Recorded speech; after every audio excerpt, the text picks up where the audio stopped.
Hello, everyone, and welcome to the latest episode in this special series celebrating Mental Health Awareness Week. We wanted to use this really important time for the industry to get to know our ABTA Lifeline and TTG Get Travel Talking mental health champions a little bit better. Of course, many of you will probably know the gentleman with me today, Chris North, the MD of Vertical Systems. But we kind of wanted to chat with Chris as to why he's joined the scheme, what he's looking to kind of learn from our mental health first aid training scheme, and find out what mental health means to him at this really important week. Chris, it's an absolute pleasure to have you with us today. How are you doing? Very good, thank you. We've had 2 weeks of events and so on, so I'm a little bit more croaky than normal. But yeah, very good, thank you, mate. Life's good. Fantastic. And for those of you who might not know, our Get Travel Talking mental health scheme started a couple of years ago at TTG, and kind of towards the autumn of last year at our Travel Industry Awards, we launched a scheme to fund mental health first aid training for 5 industry champions in the industry to help their peers, to help their colleagues, and to kind of spread awareness throughout the travel sector to create better mental health for everyone. Chris is someone who's a real advocate for this in the industry and has been a real part of our kind of journey with Get Travel Talking for the last couple of years. So it's an absolute pleasure to have him with us and on the scheme. So Chris, I guess for those of you people who don't know you, can you maybe start by talking about yourself, your role in the industry, and kind of how that all fits together?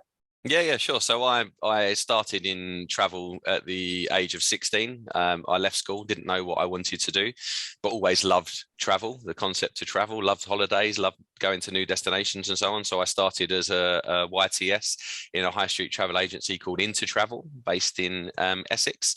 Had a couple of wonderful years there, and that was my birth into the travel industry. It's important to say I'm not a techie. I've been with Vertical Systems now for 4 years. I've run a number of travel businesses, from home booking divisions to tour operations, luxury tour operations, and so on.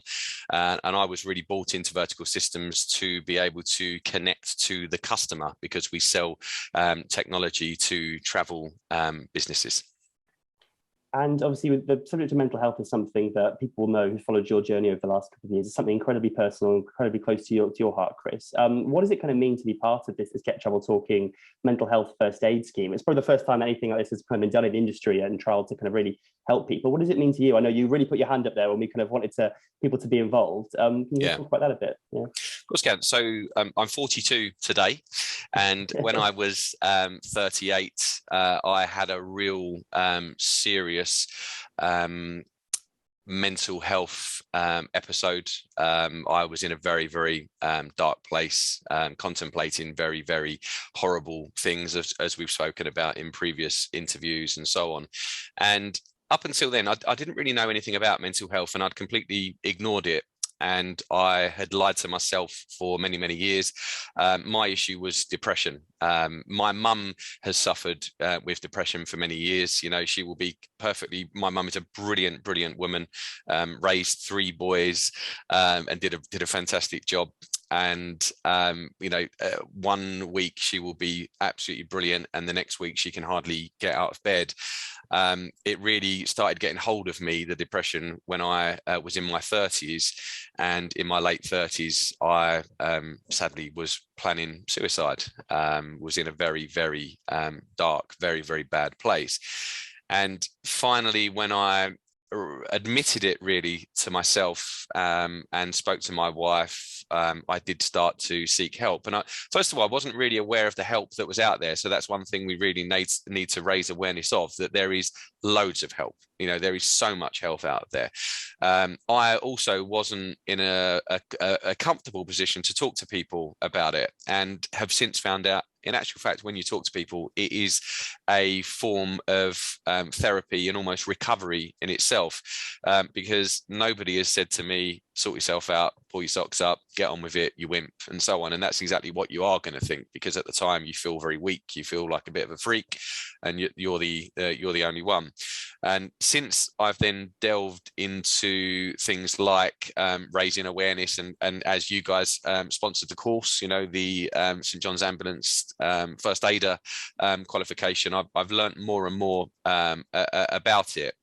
And it's really a silent killer. You know, if I was injured and I had a broken arm or a broken leg or something like that, you would see that I'm poorly. Yeah. But if someone's suffering with bad mental health and they're in a bad place, it's not visible. That's what makes it so dangerous. For me, people had no idea, because I always put on this, I've got these big teeth, as you can see, and I always put on a smile, or my game face, as I call it, when I'm working and so on. But the truth is, there's a very dark side to me, unfortunately, and it's not visible in my working life, but it is visible in my personal life. So my wife has been on a bit of a journey with me, who's been amazing. Sadly, she's taken the brunt of a lot of my challenges and so on. But I really want to raise awareness that it's okay not to be okay. I think that it's still a massive taboo subject. People don't talk about it like they should. And I really just want to make people realize there is help out there. I want them to be comfortable in being able to speak out. And this is why I put myself forward, to just raise awareness and save lives, because it really will. I think it's a great thing what you guys are doing. And this is it, and obviously, because the training you're getting is really useful, is really beneficial. Actually, Chris was the first person to kind of get fully qualified, I suppose, a couple of weeks ago on our course. So you're kind of fully ready to go, which is brilliant, Chris.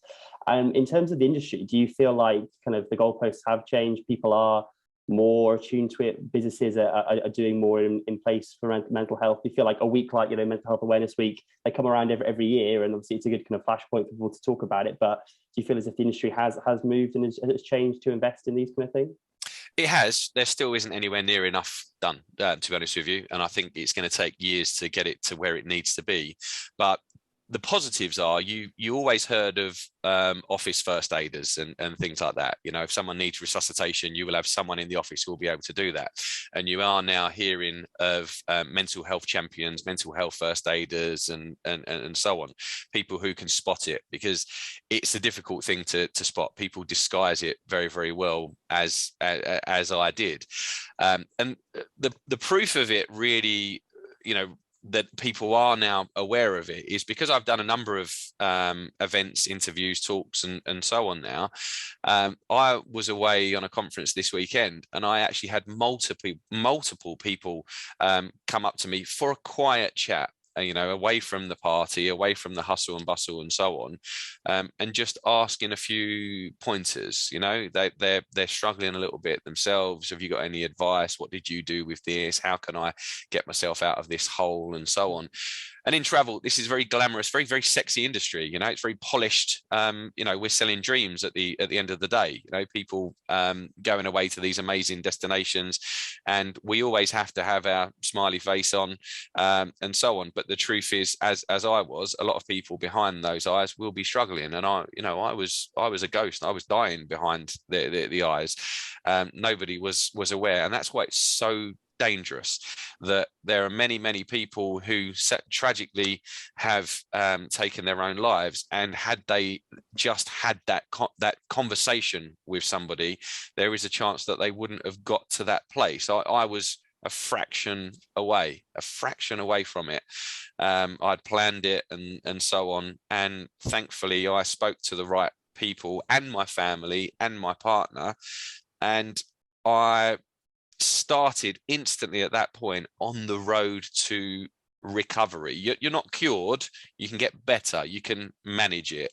I'll never ever be cured of it. But I think the most important thing is being aware of it, hence raising awareness.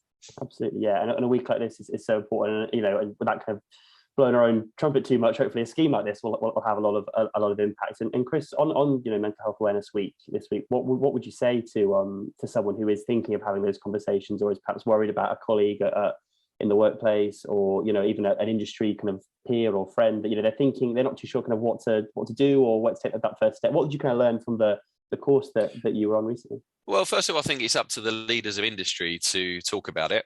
And then the leaders within businesses to talk about it. Ultimately, if you're owners, directors, management, supervisor, if they are openly talking to the staff, and they make a point of saying, we're happy to have conversations, or we're seeking knowledge and experience in this area. If anybody needs to talk, please come and talk to us.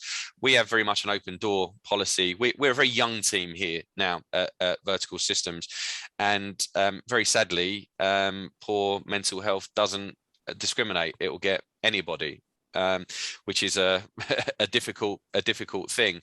But I just think that you need to be approachable. Quite often, the most important thing isn't to speak; it's to listen to people. And whenever I've spoken to people, I say, I'm not a doctor. I don't pretend to be a doctor or anything like that. All I can do is talk of my experience. I have got, in doing the course with you guys, I do understand it more now, in that it's a difficult subject to talk about when you're talking to somebody else. And I wasn't sure about how far you should go, what was the right thing to say, the wrong thing to say, and so on. Empathy is huge. You may need to make these people feel comfortable in what they're telling you, because ultimately these people will be bleeding their hearts out to you. It's if you're in a bad place, it's horrible. And like I say, I've been there. But just learning how to approach those conversations, what you should and more importantly shouldn't say. That the most common thing when someone raises a mental health issue is the person they're telling it to responds by their own experience, and it becomes a bit of a one-upmanship that, I've been in a terrible place, almost I had it much worse than you. That's not really the answer, is it? You don't know, you have no idea, nobody else knows how somebody's feeling because it's going on up there. So we were just made aware of how to approach it, how to recognize it, more importantly, and then really, I've got all the literature from St. John's Ambulance, and there is so much help. There are pages and pages at the back of the book, and it's all categorized into the type of mental health problems you may be suffering, because there's quite a wide spectrum there. Mine was depression. That's only one of them, and yeah, there's so much help. I've now got it up in the wall in my offices here, all the different contacts and so on. But we all just need to shout about it. We need to just push to everybody. It's okay not to be okay, and let's all have a chat about it. Yeah. And that's the most important thing, isn't it? From these conversations, better things can happen, and things can really improve and help people. And I suppose just from kind of not necessarily a clinical point of view, Chris, but kind of like a personal kind of anecdotal point of view, are there things that you find help you? Obviously, it's Mental Health Awareness Week this week, a chance to kind of give a tip or two for people who might kind of be looking to kind of, I suppose, de-stress now. The industry's back on its feet in a good way, but the problems and the stresses haven't gone away. There are different kind of stresses, aren't they? What would you maybe say to people to kind of try and kind of get away from it all and relax? Yeah. We're very busy people. Yeah, I've just been on a crazy couple of weeks, and I've got a crazy week next week as well. And you have to make time for yourself. Okay, you need to make time every single day for yourself, because it doesn't matter how fit you are, how polished you are, how good your physical health is. If your mental health is in a bad place, you just won't work properly. Okay. And sadly, it is one of those that it does get progressively worse. Yeah. So make time for yourself. You are more important than that next email sending from your PC, or that phone call, or that customer meeting, and so on.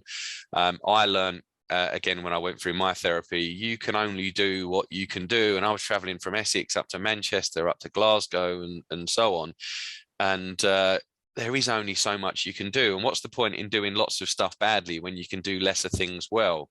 And also change up your routine, do something different. Like I said to someone the other day, if you keep doing the things you've always done, you'll feel the way you've always felt. So even down to walking the dog, take a different route. I'm a golfer, and I don't play as much golf now because both my kids are crazy footballers, and I'm the taxi driver and the coach and so on. So I make a point of getting out every now and then. I really enjoy my golf because I've got 4.5 hours out on the course with my mates, having a laugh and a joke, but also that's my thinking time. It's beautifully quiet. I relax, I chill out. And it isn't just office stress. don't go to bed on an argument at home. It's not worth it. There's no point in torturing people who are lying in bed next to you and them torturing you with home relationships and shouting at your children and shouting at your dog and so on. We're only on this earth once, so you may as well enjoy it. And to be the best of you that you can be, your mental health has to be in a good place. So look after yourself, make time for yourself, enjoy yourself, enjoy your family, your surroundings, love what you do. And if you don't love what you do something about it. Don't be caught in a rut your whole life, perhaps doing a job you don't like and so on. And if you are struggling, speak out. Talk about it. You guys can publish my contact details. I'll have a chat with anyone. I love a chat. I go on a bit, but I'm happy to talk to anyone. But speak to your friends and so on. Speak to your family. That's what I did. And if you really need help, there is help out there, and I'm proof of that it helped me immensely. I'm in a very, very good place. Our business is in a good place. My family's in a good place, and so on.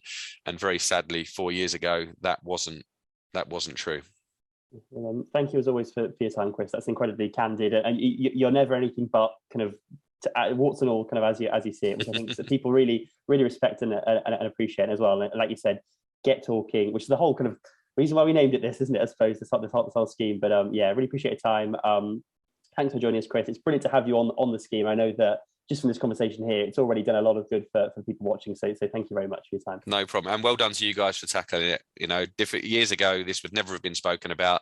The press would never have covered it and so on. And I think you will get massive engagement from it because there are a lot more people struggling than you realize. So well done to you guys.